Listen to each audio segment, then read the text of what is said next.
Cheer for Paris.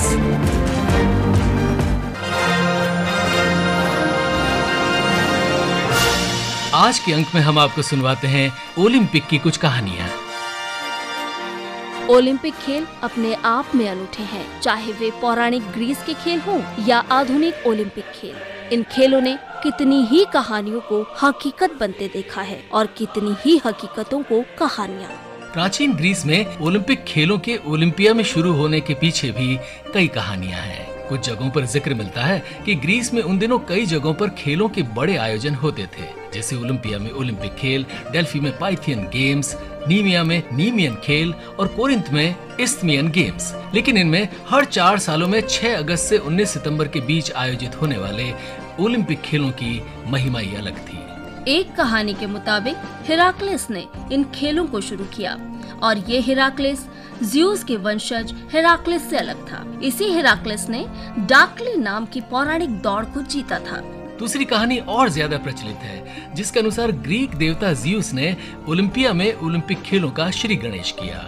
Zeus ने क्रीट छोड़ा और अपने पिता क्रोनोस से पेलोपोनेशास नाम की जगह पर लड़ाई लड़ी। इस युद्ध को जीत ज़्यूस देवताओं के देवता बन गए और इन्हीं के सम्मान में ओलंपिक खेल होने लगे। कहानियां तो ये तक कहती हैं कि क्रोनोस और ज़्यूस ने यहाँ कुश्तियां लड़ी थीं। लेकिन कुछ ग्रीक पौराणिक कथाओं में तो ये तक कहा गया है कि ओलंपिक खेल तो मानव सभ्यता के शुरू से ही खेले जा रहे हैं। फिर भी ज्यादातर कथाओं में यही उल्लेख मिलता है कि इन खेलों का आयोजन ग्रीक देवता ज़्यूस के सम्मान में ही होता था।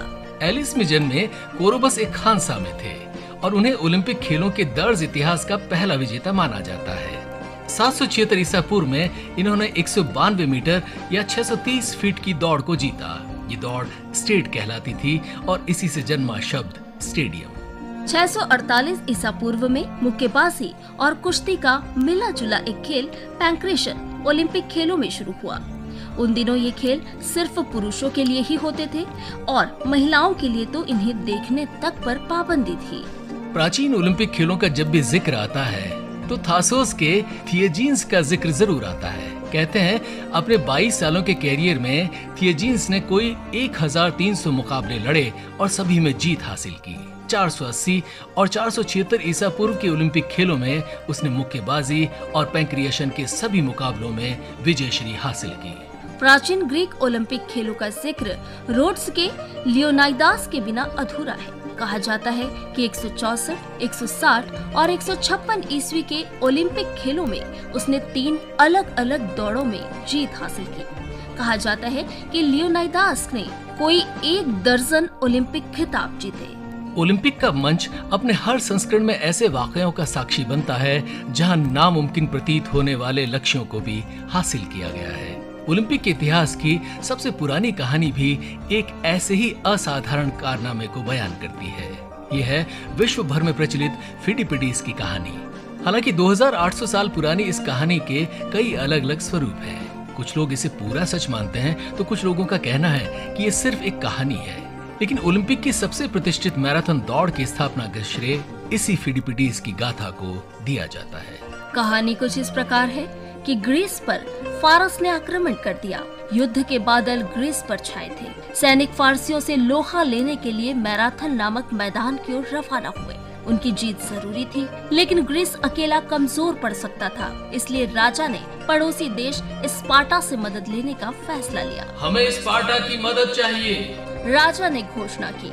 उसके बिना हम फारसियों का मुकाबला नहीं कर सकते हैं। एक तगड़ा धावक आगे आया। मैं स्पार्टा जाऊंगा, उसने दृढ़ स्वर में कहा। मैं उन्हें हमारी पुकार पहुंचाऊंगा। ये था फिडिपिडीस। फिडिपिडीस, तुम हमारी आशा हो। राजा ने उसे आशीर्वाद दिया। फिडिपिडीस ने हल्का कवच पहना, तलवार कसी और मैदान से दौड़ निकला। लगातार 2 दिनों तक चट्टानों भरे ऊबड़ खाबड़ पहाड़ी रास्तों पर वो दौड़ता गया। खुरदरे रास्ते उसके पैरों को चीर रहे थे, पर फिडिपिडीस का इरादा अटल था।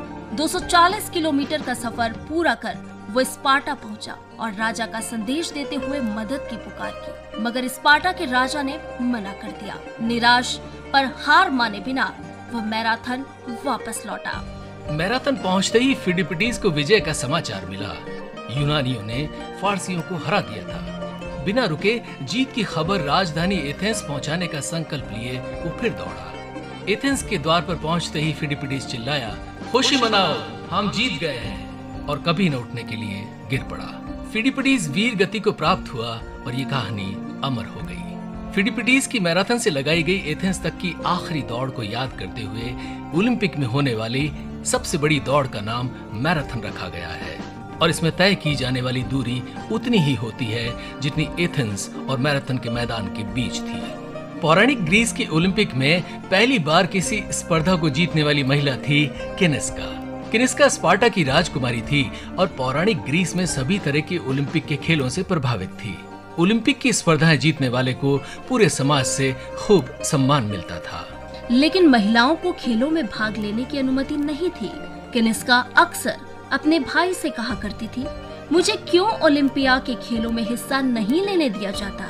राजकुमार किनिस्का को समझाते, ओलंपिया के खेलों में ईश्वर के समय से ऐसा ही चलता आ रहा है, यही परंपरा है किनिस्का। एक दिन शहर में बनी रथ दौड़ विजेता की मूर्ति को देखते हुए किनिस्का बोली, अगर ये महिला होती तो इन्हें भी ओलंपिक में रथ दौड़ने की अनुमति नहीं मिलती। ये सुनकर साथ खड़ा उनका सेवक बोला, राजकुमारी जी, इन्होंने रथ नहीं दौड़ाया। पौराणिक ग्रीस की प्रतिष्ठित रथ दौड़ में विजेता रथ चालक को नहीं बल्कि घोड़ों के मालिक को माना जाता था। किनिस्का को समझ आया कि इस नियम का फायदा उठा वो भी रथ दौड़ में हिस्सा ले सकती है। किनिस्का ने अपने रथ के लिए एक चालक नियुक्त किया और घोड़ों को आने वाले ओलंपिक खेलों के लिए तैयार करना शुरू कर दिया। अगले ओलंपिक खेलों में किनिस्का का रथ सबको पीछे छोड़ता हुआ दौड़ को जीता और इस तरह वे ओलंपिक के इतिहास में किसी स्पर्धा को जीतने वाली पहली महिला बनी। किनिस्का ने 4 वर्ष बाद एक बार फिर रथ दौड़ में जीत हासिल की और दूसरी बार ओलंपिक की चैंपियन बनी।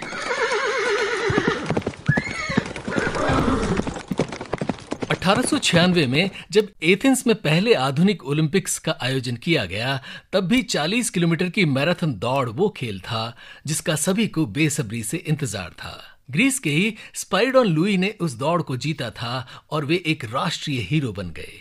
कहा जाता है कि लोगों द्वारा उन्हें इस उपलब्धि के लिए इतने उपहार मिले कि उन्हें अपने गांव जाने के लिए ग्रीस के राजा से एक बैलगाड़ी भी मांगनी पड़ी। उन्हें मिले उपहारों में सबसे मजेदार उपहार था एक नाई द्वारा आजीवन उनकी दाढ़ी मुफ्त में बनाने का वादा।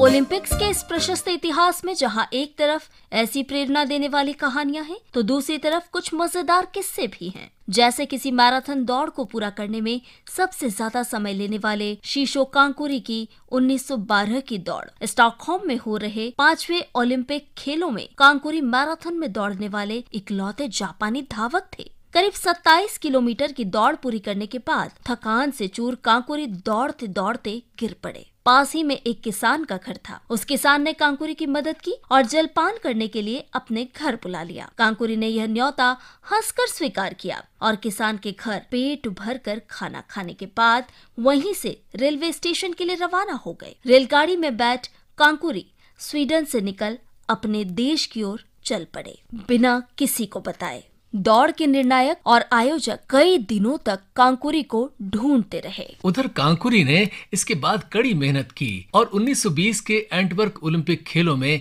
16वां स्थान भी हासिल किया। 1967 में 75 वर्ष के कांकुरी को स्वीडन से एक बार फिर से न्योता आया अपनी स्टॉकहोम की दौड़ पूरी करने का। ओलंपिक खिलाड़ियों के लिए फंड इकट्ठा करने के लिए आयोजित इस दौड़ में कांकुरी ने कुछ दूरी दौड़ फिनिश लाइन को पार किया और 5 दशक से अधूरी अपनी रेस को पूरा किया। आयोजकों ने घोषणा भी की, शीशो कांकुरी ने ये दौड़ पूरी की केवल 54 साल 8 महीने 6 दिन 5 घंटे 32 मिनट और 20 सेकंड में। लेकिन कांकुरी ने हंसकर जवाब दिया, जी हाँ, काफी लंबी दौड़ थी। देखिए ना, दौड़ के बीच में मेरी शादी भी हुई, 6 बच्चे भी हुए और 10 पोते पोतियां भी।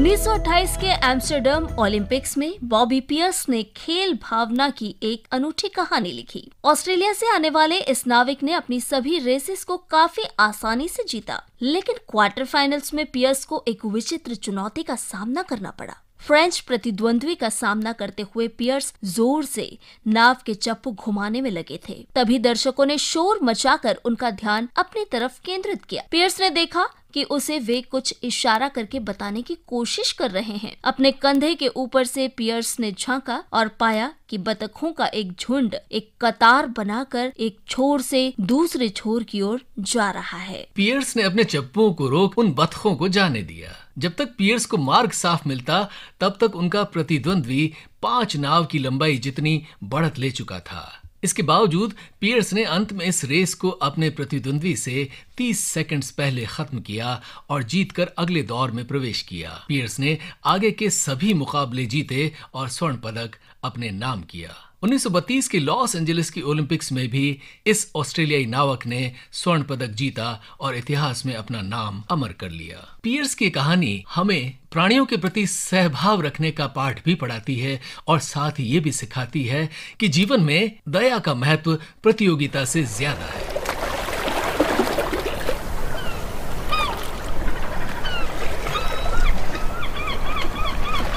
हालांकि कई बार विचित्र मुश्किलों के लिए अनूठे हल निकालने पड़ते हैं, जैसे 1932 के ओलंपिक्स में ब्राजील के खिलाड़ी दल ने किया। ब्राजील के खिलाड़ियों का उत्साह चरम पर था। सालों की मेहनत के बाद आखिरकार उन्हें विश्व के सबसे बड़े खेल मंच पर प्रतिस्पर्धा करने का मौका मिल रहा था, लेकिन एक समस्या खड़ी हो गई, यात्रा का खर्च। महामंदी के उस दौर में ब्राजील के पास अपने खिलाड़ियों को अमेरिका भेजने का खर्च नहीं था। उनके टीम मैनेजर चिंता कर रहे थे। हम लॉस एंजलिस कैसे पहुंचेंगे?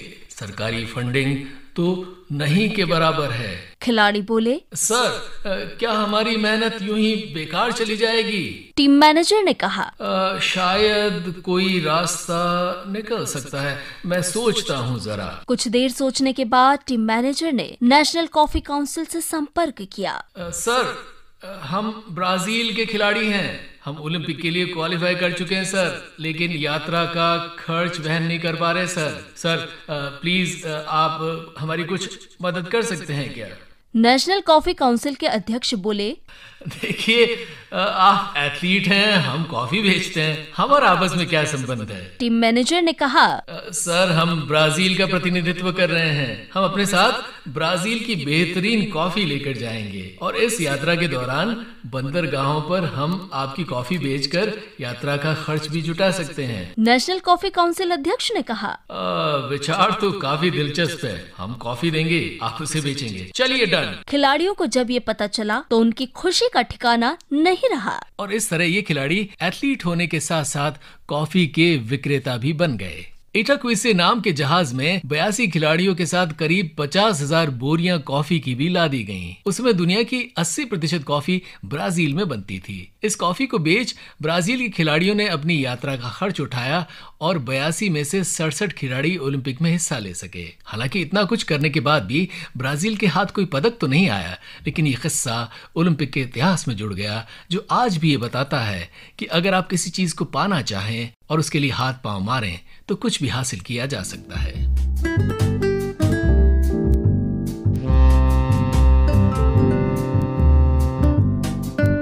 1936 के बर्लिन ओलंपिक्स में दोस्ती की एक अनूठी कहानी देखी गई। पोल वॉल्टिंग के खेल में अमेरिका के अर्ल मेडोज ने स्वर्ण जीता, लेकिन दूसरे स्थान के लिए मुकाबला बराबर रहा। जापान से आने वाले 2 खिलाड़ी सुयो ओए और शुहे निशिदा के बीच मुकाबला टाई हुआ और दोनों ने आगे लड़ने से मना कर दिया। आपसी समझौते से दोनों ने यह तय किया, निशिदा रजत लेंगे और ओए को कांस्य दिया जाएगा।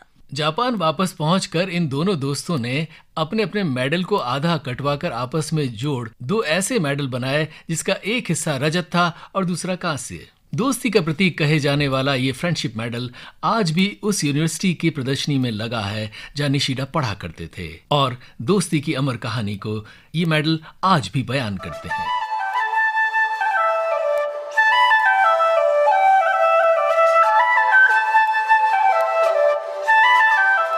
1948 के लंदन ओलंपिक्स में भारत ने पहली बार एक स्वतंत्र देश के तौर पर हिस्सा लिया। भारत की फुटबॉल टीम पहली बार ओलंपिक के प्रतिष्ठित मंच पर खेलने के लिए क्वालिफाई हुई। दर्शकों से खचाखच भरे मैदान में भारत ने फ्रांस को कड़ी चुनौती दी।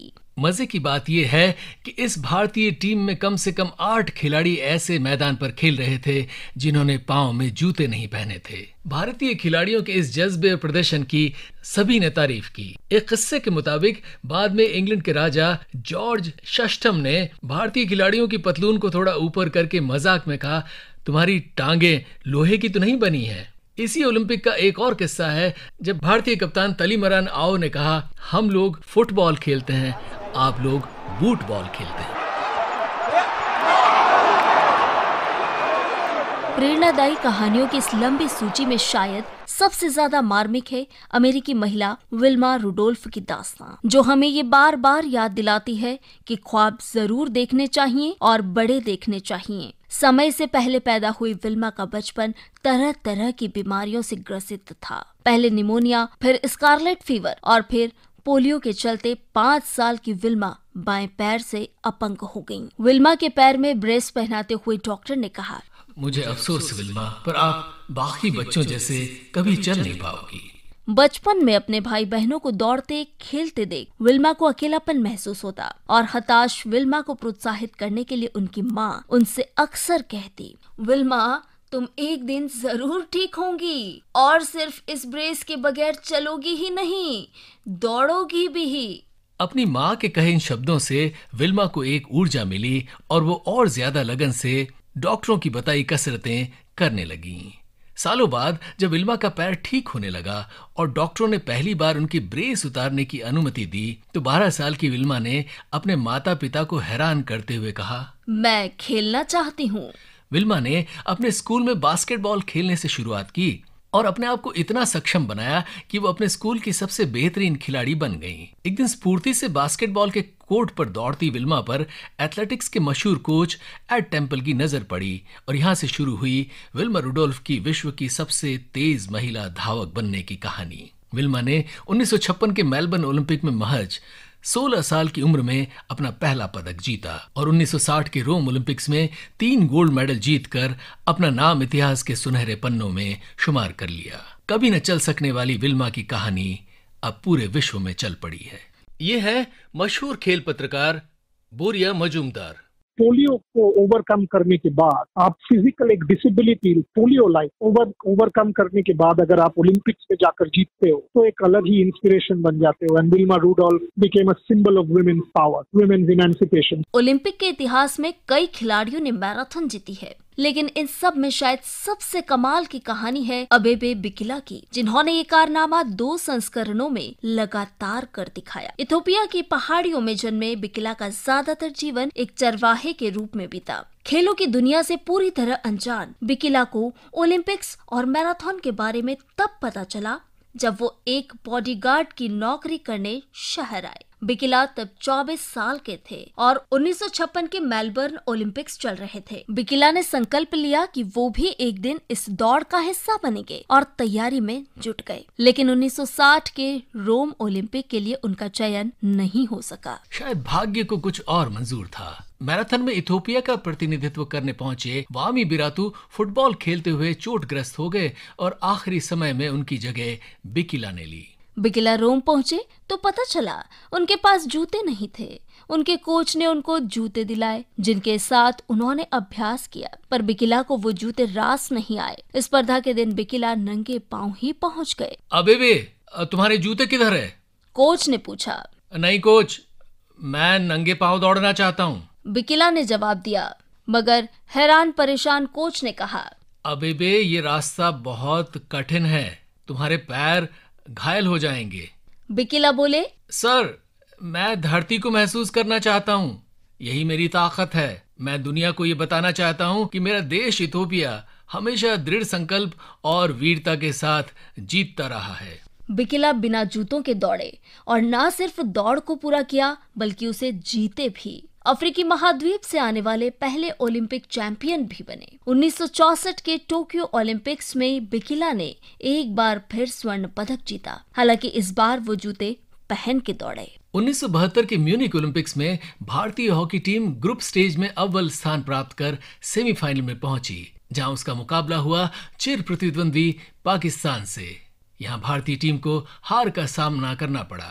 दुनिया के महानतम हॉकी खिलाड़ी मेजर ध्यानचंद के पुत्र अशोक कुमार भी इसी टीम का हिस्सा थे। भारतीय टीम को ब्रॉन्ज मेडल जरूर मिला, लेकिन अशोक को इसकी बिल्कुल भी खुशी नहीं थी। मारे शर्म के उन्होंने अपने पिता को ये मेडल दिखाया भी नहीं। वो मेडल मैंने बाबूजी को नहीं दिखाया। बात ये आती है कि किसको दिखाऊं। ब्रॉन्ज मेडल खाली एक नाम हो गया कि इंडिया टीम पर। हम लोगों को गोल्ड जीतने वाली टीमें थी, बस थी हमारी टीमें थी। कड़ी मेहनत, निरंतरता और अनुशासन की मांग करने वाली मैराथन दौड़ को ओलंपिक की सबसे कठिन स्पर्धाओं में से एक माना जाता है। ओलंपिक के इतिहास में लंबे समय तक सिर्फ पुरुष ही इस दौड़ में भाग ले सकते थे। महिलाओं की मैराथन का आयोजन पहली बार 1984 के लॉस एंजलिस ओलंपिक में जाकर किया गया। 44 खिलाड़ियों ने इस मैराथन के लिए क्वालिफाई किया और अमेरिका की योआन बिनवा ने इस स्पर्धा को जीता। लेकिन उस दौड़ को देख रहे दर्शकों को बिनवा याद हो न हो 37वें स्थान पर रही स्वीडन की गैब्रिएला एंडरसन शीस आज भी याद है। लंबी दौड़ों में कई रिकॉर्ड बना चुकी 39 साल की गैब्रिएला जानती थीं कि ओलंपिक में मैराथन दौड़ने का अपना सपना साकार करने का ये शायद उनका पहला और आखिरी मौका है। लॉस एंजलिस में उस दिन तेज धूप धधक रही थी, मानो आग बरस रही हो। दौड़ पर एकाग्र गैब्रिएला दौड़ के दौरान पानी पीने के लिए बनाए गए स्टॉप पर नहीं रुकी। दौड़ के आखिरी कुछ मीटर पूरे करने जब वो स्टेडियम में घुसी तो हलचल मच गई। गैब्रिएला हाँफ रही थी, उनका दाहिना पैर अकड़ गया था और बायां हाथ बेजान सा लटक रहा था। कमेंटेटर ये चिंता व्यक्त कर रहे थे कि शायद ही ये फिनिश लाइन पार कर पाए। लेकिन गैब्रिएला के दिमाग में बस एक ही ख्याल था, फिनिश लाइन। डॉक्टरों ने उन्हें रोका, लेकिन गैब्रिएला अडिग रही। नहीं रुक सकती, मुझे फिनिश लाइन पार करनी है। वो जानती थीं कि अगर डॉक्टर की सहायता ली तो ये रेस उनके लिए वहीं खत्म हो जाएगी। इसलिए उन्हें पीछे करने का इशारा कर गैब्रिएला फिनिश लाइन की तरफ बढ़ती गईं। पसीने से उनका चेहरा ढक चुका था, पर उनकी आंखों में जुनून की चमक कम नहीं हुई थी। हर कदम उनके लिए एक जंग था। स्टेडियम में मौजूद दर्शक भी तालियों के साथ उन्हें हौसला देने में जुट गए। अगले महज 400 मीटर पूरे करने में उन्हें करीब 6 मिनट का समय लगा, लेकिन अंत में उन्होंने हार नहीं मानी और दौड़ को पूरा किया।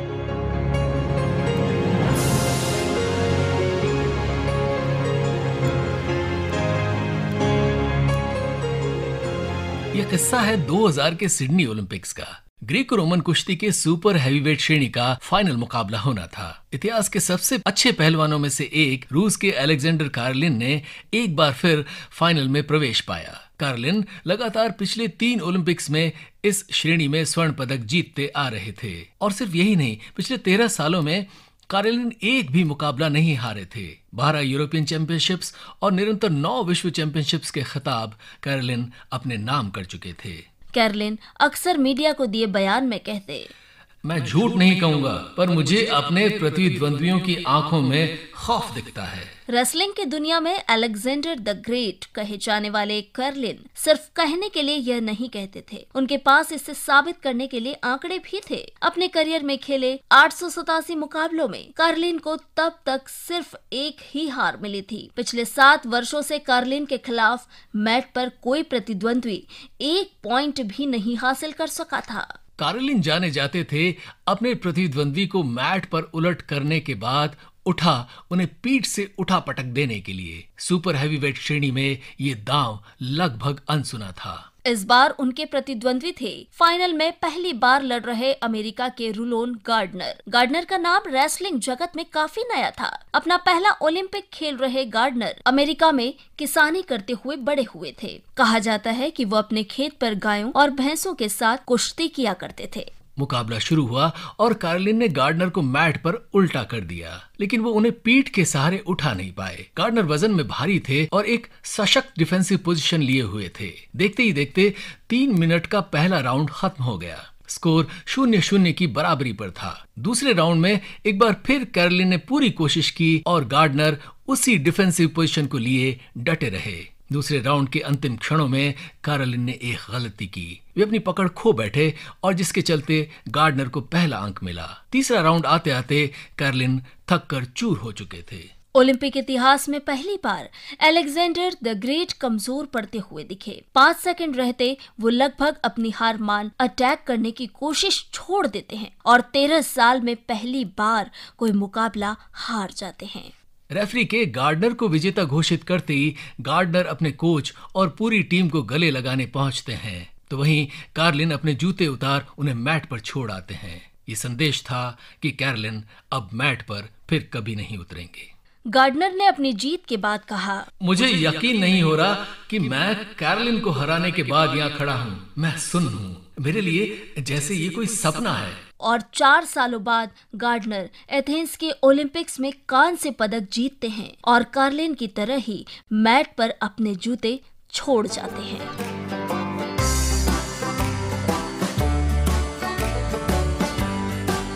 सपने सभी पूरा करना चाहते हैं, लेकिन कई बार कोई रुकावट आते ही हम निराश हताश होकर आगे बढ़ना छोड़ देते हैं। लेकिन अक्सर समझदारी मंजिल का त्याग करने में नहीं, बल्कि एक रास्ते के बंद होने पर दूसरे रास्ते की खोज करने में है। एक और अनूठी कहानी जूडो की खिलाड़ी राफेल सिल्वा की भी रही। ब्राजील के सबसे खतरनाक माने जाने वाले कस्बे में एक झोपड़ी में जन्मी राफेल के जीवन में केवल आर्थिक कठिनाइयां ही नहीं थीं, बल्कि पल पल जान का खतरा भी था। लूट, हत्या और ड्रग माफिया का होना इस इलाके में आम बात थी। एक संस्थान ने यहाँ के बच्चों को आत्मरक्षण यानी सेल्फ डिफेंस सिखाने की मुहिम चलाई। राफेल के पिता ने उन्हें और उनकी बहन को इस संस्था के पास जाकर जूडो सीखने के लिए प्रेरित किया। इस संस्था को स्थापित करने वाले 2004 के ओलंपिक पदक विजेता फ्लावियो कोंटो थे। एक दिन बच्चों को प्रोत्साहित करने के लिए कोंटो का जीता वो कांस्य पदक उस संस्थान में लाया गया। राफेल को चंद पलों के लिए उस पदक को अपने हाथ में लेने का मौका मिला। कोंटो के उस चमचमाते पदक को देखकर राफेल ने सोचा, मैं भी एक दिन ऐसा ही कुछ करूंगी और मेरे माता पिता को मुझ पे गर्व करने का मौका दूंगी। नन्ही राफेल के जहन में ख्वाब पनपना शुरू हो गया था। सालों की कड़ी मेहनत के बाद राफेल अपने सपने को पूरा करने के करीब पहुंची जब 2012 की लंदन ओलंपिक्स में उनका चयन हुआ। पहले राउंड में राफेल ने अपने प्रतिद्वंद्वी के खिलाफ एक लंबी बढ़त लेते हुए मुकाबले को लगभग एक तरफा कर दिया, लेकिन अंतिम क्षणों में उन्होंने एक दांव चला जिसे रेफरी ने नियमों के खिलाफ बताते हुए राफेल को डिस्क्वालीफाई कर दिया। अपने बरसों के सपने की दहलीज पर आ खड़ी हुई राफेल के हाथ निराशा लगी। अपनी हार से हताश राफेल ने जूडो छोड़ने का मन बना लिया था, पर उनके दोस्तों ने इस कठिन समय में उनका साथ दिया। राफेल, 4 साल बाद ओलंपिक्स हमारे देश में है। सोचो, अगर तुम ब्राजील में होने वाले ओलंपिक में पदक जीतोगी तो वो पूरे देश के लिए कितनी बड़ी बात होगी। तुम्हारे कस्बे से आने वाले वो सभी बच्चे जो जुर्म के पथ पर चलने के लिए मजबूर हो जाते हैं, तुम उनके लिए एक मिसाल बन जाओगी।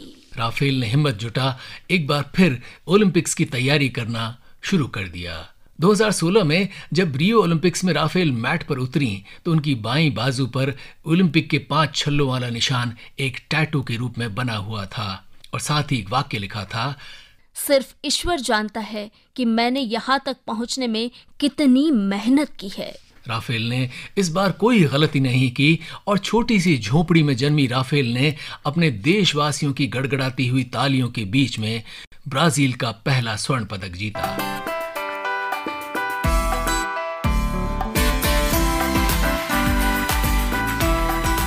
इस साल पेरिस में ओलंपिक इतिहास का एक और अध्याय जुड़ेगा। साथ ही जुड़ेंगी समर्पण और जुझारूपन की ऐसी कई और कहानियाँ, जुनून से लबरेज ऐसी गाथाएं जो एक बार फिर दुनिया को याद दिलाएंगी कि सपने देखने चाहिए। दोस्ती और खेल भावना के ऐसे किस्से जो एक बार फिर समूचे विश्व को एक साथ ले आएंगे। इन खेलों में न केवल स्वर्ण, रजत और कांस्य पदक दांव पर होंगे, बल्कि इंसानियत, प्रेम और आपसी सम्मान के मूल्य भी दांव पर होंगे। ओलंपिक ये भी सिखाएगा कि चाहे कितनी भी कठिनाइयां क्यों न हो, हौसलों और मेहनत से हर सपने को साकार किया जा सकता है। पेरिस में एक बार फिर जुटेगी पूरी दुनिया और खेलेंगे कूदेंगे खिलाड़ियों के सपने। और यकीन मानिए, इन खेलों से भी कई खिलाड़ी और किस्से जरूर निकलेंगे जो ओलंपिक के स्वर्णिम इतिहास में अवश्य दर्ज होंगे। Cheer for Paris. अभी आप सुन रहे थे चीयर फॉर पेरिस का दूसरा भाग, ओलंपिक की कहानियां। आलेख दर्पण टिकिया, स्वर संध्या शर्मा और महेंद्र सिंह लालस, प्रस्तुति सहयोग दर्पण टिकिया। कार्यक्रम के प्रस्तुतकर्ता थे महेंद्र सिंह लालस।